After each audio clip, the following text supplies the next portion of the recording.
Today we get chapter 9 and chapter 10. But here's what's cool. It's Tuesday. Hamburgers.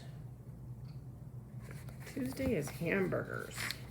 Chapter 9, Ravi. I lay out my math notebook, which Amma and I have carefully covered with brown paper. The label in neat cursive says Ravi Suryanarayanana, Grade 5, Albert Einstein Elementary School, Mathematics. It's my mother's handwriting. We went to Staples together last week to buy all my school supplies, but she insisted on writing out all the labels herself. Prima has to even admit that Amma's handwriting is beautiful. Your book's the first thing your teacher will notice, Ravi, Amma told me as she carefully wrote my name on one of the smooth white labels. You know, first impressions matter. Now, sitting at my desk, I run my hand over my math notebook and smile. In India, I was the winner of the Math Olympiad 3 years in a row. I know all my multiplication tables till 20.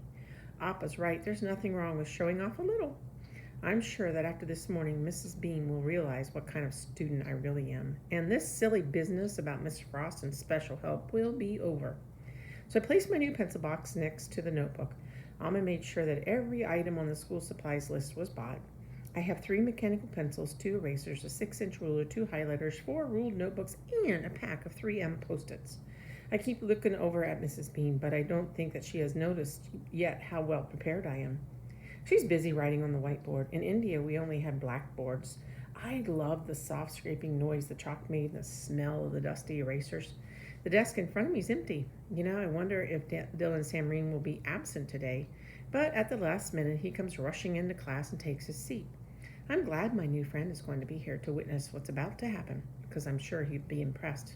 Hey, let's do a quick review, Mrs. Beam announces. Easy peasy, I think, when I see the math problems Mrs. Beam has written on the board. Is this what 5th graders are doing in America?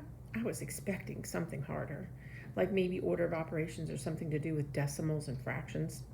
So the big guy who sits behind me is groaning and moaning. I turn around to see what's wrong with him and notice his name card for the first time, Joe Sylvester. As I'm reading his name, Joe Sylvester suddenly looks up. I smile. He doesn't smile back. You know, I can't believe kids in America are allowed to come to school looking like him.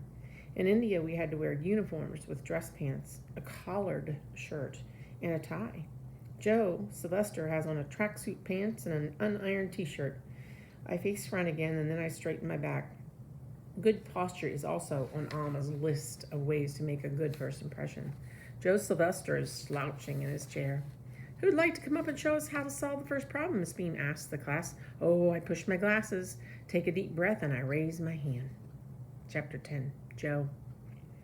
Please don't call on me. Please don't call on me. Please don't call on me, I think. But I can feel Mrs. Beam's head turning my way. Ugh, I groan. I have a feeling I know where this is heading. I sure hope Miss Frost remembered to tell Mrs. Beam about my APD. Nobody knew anything was wrong with me until I started school. The first week of kindergarten, I spent most of my time hiding in the coat closet and my hands over my ears. My teacher, Miss King, thought I was homesick.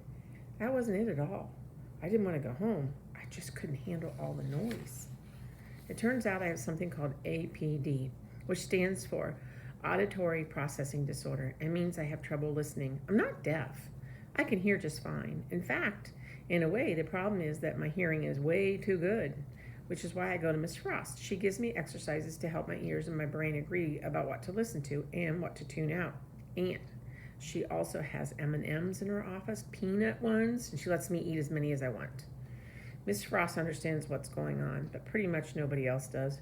You know, I don't understand how hard it is for me to follow directions when the electric pencil sharpener is going, or when the doors keep slamming, or I'm worrying about whether someone's about to sneak up behind me and do something mean.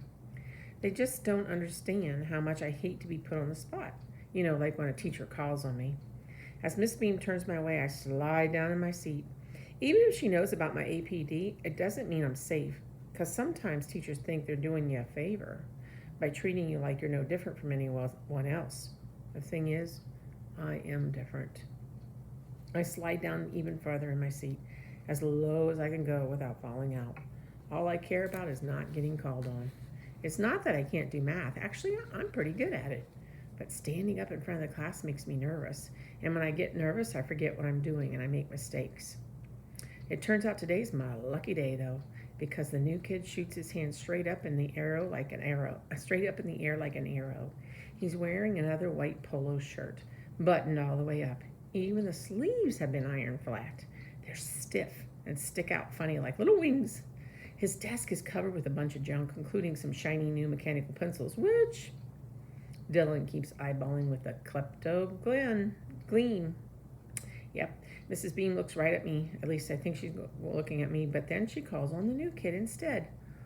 Whew, that was close.